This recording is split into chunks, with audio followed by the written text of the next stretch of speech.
તો આપણા બધા મેમ્બર પહોંચી ગયા છે। 2 બસ ભરાઈને આપણે જામનગરથી આવ્યા હતા। રસ્તો તમે જો કઈ ટાઈપનો છે તમને બતાવી દઉં। એક નાની સિંગલ કેડી છે, ત્યાંથી જવાનું છે આજુ, અહીંથી થોડું ચડવાનું ચાલુ થયું તમે જો એકદમ ઘટાદાર જંગલ।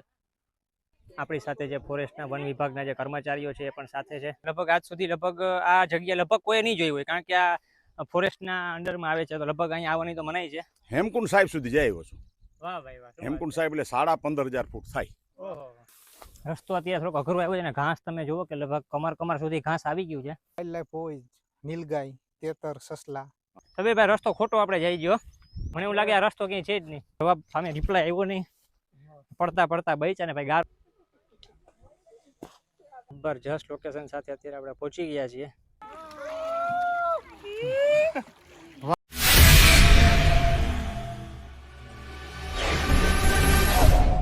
હેલો દર્શક મિત્રો, ફરી એક વખત સ્વાગત છે તમારું જબરજસ્ત વિડીયોમાં। એમ કહેવાય કે આજે ફરી એક વખત આપણે પહોંચી ગયા છીએ અનસીન લોકેશનમાં, કે જામનગરમાં લગભગ કોઈ આ જગ્યા નહીં જોઈ હોય, તો એ જગ્યા આજે આપણે એક્સપ્લોર કરવાના છીએ। અને એમ કહેવાય કે સવારના પોરમાં જો આપણે 2 બસ ભરાઈને અત્યારે ટ્રેકિંગ માટે પહોંચી ગયા છે। ખાસ કરીને ટ્રેકિંગમાં આપણે જવાનું છે, કઈ જગ્યાએ જવાનું છે વધુ માહિતી હમણાં તમને થોડીક જ વારમાં આપી દઉં। તો વિડીયો વધુમાં વધુ શેર કરજો ને ચાલો વધુ સમય નહીં બગાડો તમારો, આપણે વિડીયોની શરૂઆત કરીએ। તો આપણા બધા મેમ્બર પહોંચી ગયા છે, 2 બસ ભરાઈને આપણે જામનગરથી આવ્યા હતા। લગભગ ટ્રેકિંગ માટે બધા રેડી છે। તો મિત્રો અહીંથી આપણે ટ્રેકિંગની શરૂઆત કરશી અને સપડા પસાયા થઈને મિયાત્રા થઈને આખો આપણો જે રૂટ છે એ ચાલુ થશે। ને બધે ટ્રેકિંગ ચાલુ કરી દીધું છે અત્યારે, તો આપણો સ્ટાર્ટિંગ પોઈન્ટ છે। મિત્રો ફાઇનલી ટ્રેકિંગ ચાલુ કરી દીધું છે આપણે, લગભગ અંદાજે 5 થી 7 કિલોમીટર જેટલું ચાલવાનું છે। અને રસ્તો તમે જો કઈ ટાઈપનો છે તમને બતાવી દઉં। એક નાની સિંગલ કેડી છે, ત્યાંથી જવાનું છે। આજુબાજુમાં લોકેશન તમને બતાવી દઉં। તો ફરી એક વખત પ્રકૃતિના ખોળે આપણે પહોંચી ગયા છીએ એન્જોયમેન્ટ કરવા માટે।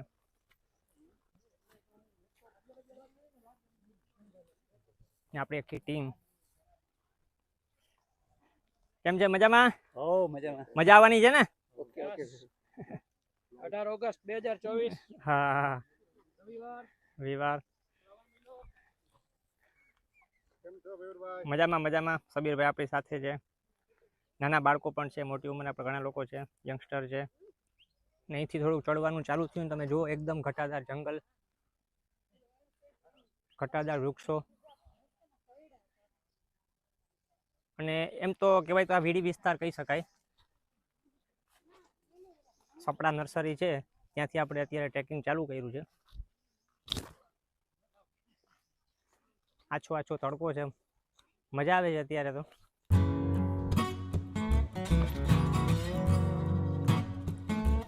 એકાદ કિલોમીટર ચાલ્યા, થોડોક થાક પણ લાગ્યો, કારણ કે જે ચડાવવાળો વિસ્તાર હતો પ્રેક્ટિસનો, એટલે થોડોક થાક તો લાગે।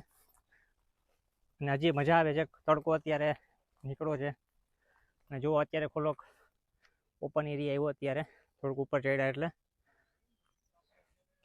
અને ટ્રેકિંગમાં ખાસ એક વસ્તુ ધ્યાન રાખવાની ભાઈ, કે તમે જો ગ્રુપમાં આવ્યા છો તો ગ્રુપની સાથે જ રહેવાનું બને ત્યાં સુધી, કારણ કે અહીંયા તમે ભૂલા પડી ગયા તો અહીંયા નથી નેટવર્ક આવતું, અને પછી તમને અહીંયા જવાનો, બહાર જવાનો કે રિટર્ન જવાનો કોઈ રસ્તો પણ તમને નહીં મળે। અને અહીંયા ટાવર પણ નથી આવતો, નેટવર્ક પણ નથી, અને રસ્તો પણ થોડોક ડિફિકલ્ટ છે। અને ચારે બાજુ તમને સેમ જ રસ્તો લાગશે, એટલે તમે ક્યાંક ને ક્યાંક ભૂલા પડી જશો। તો ખાસ કરીને એક વસ્તુ પર ધ્યાન રાખ્યું કે તમે ગ્રુપમાં આવ્યા છો તો ગ્રુપની સાથે જ રહેવું। અને જો બાળકો હોય સાથે તમારી બરાબર, તો એને પણ સાચવીને રાખવા, કારણ કે અહીંયા વાઇલ્ડ એનિમલનો પણ ક્યાંક ને ક્યાંક બીક રહે છે। ગ્રુપમાં સાથે હોય તો એ પણ પ્રોબ્લેમ તમારો સોલ્વ થઈ જાય છે। તો ઘણી બધી સાવચેતી રાખવા જેવી છે બરાબર। ખાસ કરીને ટ્રેકિંગમાં આવો તો અહીંયા જો પથરાવાળા રસ્તા છે, તો સ્પોર્ટ્સ શૂઝ અથવા તમારા જો ટ્રેકિંગના શૂઝ હોય તો એ ખાસ પહેરવા। તો મારી સાથે અત્યારે જેની છે, જેનીને આપણે પૂછીએ કે જેની કેવી મજા આવે છે અને કેવી થાક લાગ્યો કે નથી લાગ્યો। મને તો બહુ જ મજા આવે છે, થાક પણ ઝેરી નથી લાગી અત્યાર સુધીમાં। મિત્રો એમ કહી શકાય કે જામનગરનું એકદમ અનસીન લોકેશન, કે લગભગ આજ સુધી લગભગ કોઈ બહુ ઓછા લોકોએ જોયું હશે, કદાચ અહીં આવવાની મનાઈ જ છે। ફોરેસ્ટ જીવનની પરમિશન લીધા વગર એને આવવાની મનાઈ છે, ને આપણે એ જ ટ્રેક પર અત્યારે ટ્રેકિંગ કરી રહ્યા છીએ। મજા આવે છે અત્યારે તો જંગલની વચમાં પ્રકૃતિના ખોળે એન્જોય કરીએ છીએ। ભાઈ એકદમ વર્ષો જૂનો વડલો, એમ કહેવાય લગભગ 50 વર્ષથી પણ વધારે આ જૂનો વડલો હશે અંદાજિત કહી શકાય તો, કારણ કે લાંબી લાંબી વડવાઈ છે. તમે જોવા માણસો અત્યારે આપણી સાથે આવ્યા છે, વડવાઈમાં હિંચકાનો આનંદ લઈ રહ્યા છે. આપણી સાથે જે ફોરેસ્ટના વન વિભાગના જે કર્મચારીઓ છે એ પણ સાથે છે, ઘણા બધા લોકો સાથે છે. અત્યારે આપણી અમુક એક ટીમ અત્યારે આપણે અહીંયા છે, બીજી ટીમ હજી પાછળ રહી ગઈ છે, એની વેઇટ કરીએ છીએ આપણે. અત્યારે અમૂલ મસ્તી મસાલા છાશની હવે મોજ માણીએ આપણે. મિત્રો 2 કિલોમીટર જેવું ચાલ્યા અત્યારે, થોડુંક અઘરું લાગ્યું. અત્યારે થોડીક ફ્લેટ જમીન આવી એટલે વાંધો નથી, અત્યારે થોડોક થાક ઉતરી ગયો છે. અને આપણી સાથે છે સબીરભાઈ. સબીરભાઈ, જી મયુરભાઈ, શું કે અત્યાર સુધીની સફર કેવી રહી તમારી? બહુ સરસ. અત્યારે આપણે અંદાજે કદાચ 2 થી 3 કિલોમીટર જેટલું ટ્રેકિંગ કરી ચૂક્યા છીએ, પણ લીલોતરી પણ છે અને બહુ એટલો તડકો પણ નથી. અત્યારે સવારના 9 થી 9:30 જેવું ટાઈમ થાય છે, એટલે ટ્રેકિંગ કરવાની મજા પણ આવી રહી છે. સવારે આપણે વહેલા નીકળી ગયા હતા માટે. સબીરભાઈ, બીજું વન વિભાગ દ્વારા જે આયોજન કરવામાં આવ્યું છે, ખબર સુંદર મજાનું આયોજન, લગભગ આજ સુધી લગભગ આ જગ્યા લગભગ કોઈ નહીં જોઈ હોય, કારણ કે આ ફોરેસ્ટના અંડરમાં આવે છે, તો લગભગ અહીંયા આવવાની તો મનાઈ છે. જી મયુરભાઈ, આ જે રૂટ છે સપડાવાળો, જે સપડા પસાયા નિયાત્રાવાળો રૂટ, તે વન વિભાગ દ્વારા જે અહીંયા આયોજન કરવામાં આવ્યું છે, કદાચ પ્રથમ વખત અહીંયા ટ્રેકિંગ કરવામાં આવ્યું હશે, એટલે બહુ સરસ આયોજન છે. બધો ટ્રેકિંગ માટે જે શોખીન માણસો છે, જે લોકો છે બરાબર, એ પણ આવ્યા છે, બાળકો આવ્યા છે, મોટી ઉંમરના પણ આવ્યા છે. હા, ખાસ કરીને 8 વર્ષના બાળકથી લઈ અને 65-70 સુધીના એજના લોકો પણ આપણી સાથે જોડાયા છે. 71, યસ 71. તમે જુઓ મિત્રો, પાછળથી આપણા એક મિત્ર છે જે 70 યરના છે, તેઓ પણ આપણી સાથે જોડાયા છે અને હોશભેર અત્યારે ટ્રેકિંગ કરી રહ્યા છે. શું કે કાકા, અત્યાર સુધીનો સફર કેવી રહી તમારી? હેમકુંડ સાહેબ સુધી જઈ આવ્યો છું. વાહ ભાઈ વાહ. હેમકુંડ સાહેબ એટલે 15,500 ફૂટ થાય. ઓહો, એટલે આ તો આ હું બાળકોને લઈને આવ્યો છું. તો 2 થી 3 કિલોમીટર આપણે અત્યારે ચાલ્યા સબીરભાઈ, લગભગ 3 કિલોમીટર ચાલ્યા ને હવે એમ થાય કે થોડો ટાઢે છે અહીંયા આરામ કરીએ, કારણ કે ખૂબ જ થાક લાગ્યો હતો. થોડું ચાલ્યા આપણે એટલે થાક પ્રેક્ટિસ ન હોય આપણે ચાલવાની બરાબર છે, તો થોડોક અત્યારે આરામ કરીએ અને વળી પાછું થોડાક ફ્રેશ થઈ નાસ્તો કરી પાણી પીને વળી પાછું આપણે ચાલવાનું ચાલુ કરશે ને આગળ જતા. હજી એમ કહેવાય કે ચેક ડેમ પણ આવવાનો છે, ત્યાં જોઈ નાવાનું છે કે નહીં, નાવાનું હશે તો ખરેખર જોરદાર મજા આવવાની છે. હજી આગળ તમને ચાલો મિત્રો બતાવીએ કે કઈ ટાઈપનો હજી ટ્રેકિંગ રૂટ છે. રસ્તો અત્યારે થોડોક અઘરો આવ્યો છે ને ઘાસ તમે જુઓ કે લગભગ કમર સુધી ઘાસ આવી ગયું છે, અને નીચે પથ્થર છે એટલે જરાક ચાલવામાં પણ બેલેન્સ રહેતું નથી.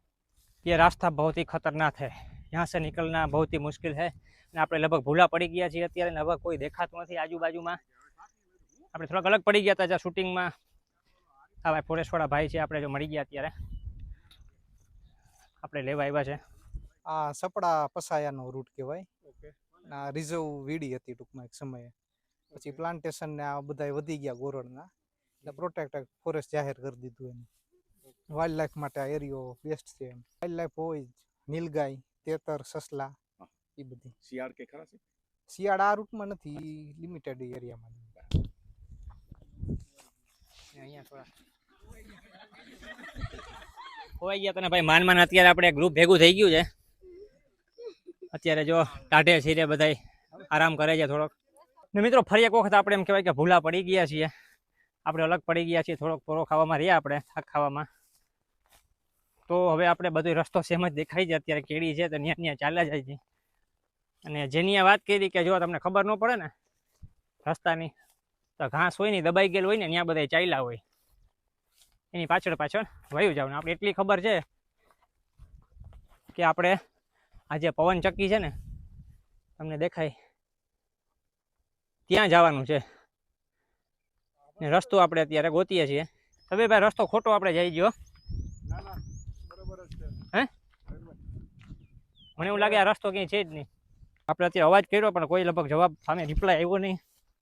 પડતા બચ્યા ને ભાઈ. ગારો અત્યારે વરસાદ ગયો તો ભાઈ ઘણો બધો ગારો પણ નીચે છે, પગ ખૂતી જાય છે. ફરી એક વખત પાછા આપણા ગ્રુપ સાથે જોઈન થઈ ગયા છીએ, અને પવન ચક્કીનો ભાઈ સુંદર મજાનો નજારો તમે જુઓ અત્યારે.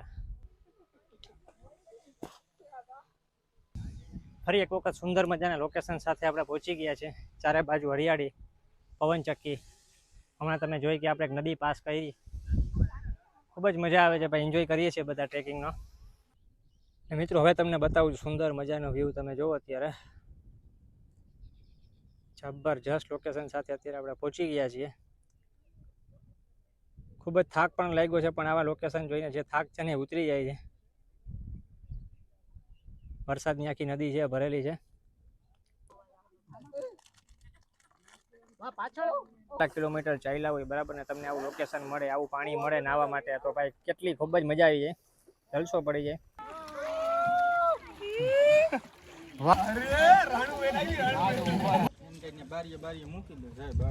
આ રસ્તો આપણે પાર કરવાનો છે. જેની બેન થઈ જશે ને?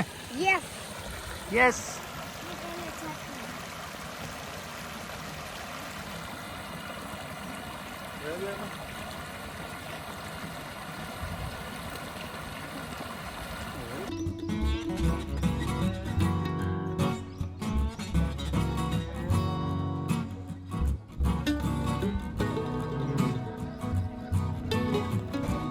મિત્રો ફાઇનલી આપણે ડેસ્ટિનેશન પર પહોંચવા આવ્યા છીએ અને ત્યાં આપણે જમવાનું છે ને જમીને પાછું ત્યાં ટ્રેકિંગ પૂરું થઈ જશે. ફરી આપણે જામનગર તરફ પ્રસ્થાન કરશું. તો લોકેશન તમને બતાવી દો ભાઈ, જબરજસ્ત લોકેશન.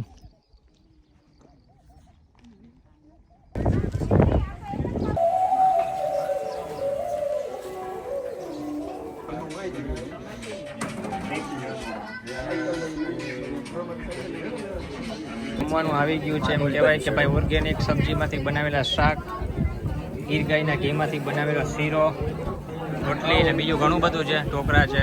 તો ચાલો હવે ભાઈ જમવાનો આનંદ માણીએ. અને એ નાના પોકેટ્સ પોતાનામાં એક આખી ઇકોસિસ્ટમ છે.